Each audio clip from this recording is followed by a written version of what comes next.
Ford Ranger XLT 2013. Before, not starting.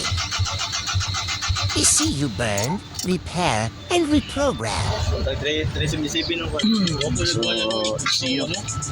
ECU problem.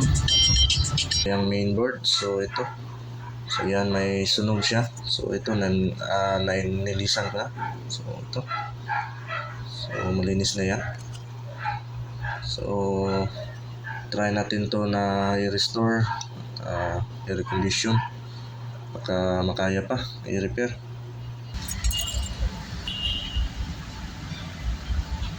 Done ECU repair. So, pass No na siya fault tanan. codes. Walay code. So, it's no code. So, pass tanan. Walay problema. Wala siya error. Tanda na to.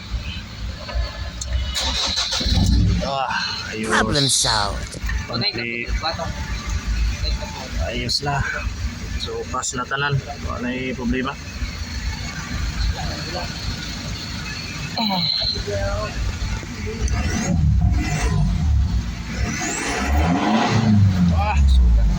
Ayos.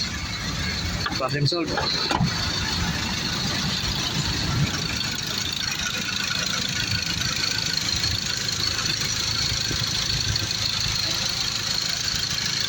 Slot ang pitaka. Ika ang pitaka sign. Ika ang pitaka sign. Ika ang pitaka sign. Ayos.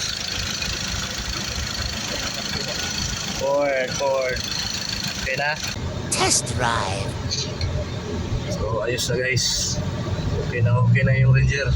Ulay, dumi na ihatak. No, Ayun na kayo, luya kayo. Luya. Karong game balik na yung bandit. Wild na dyan siya.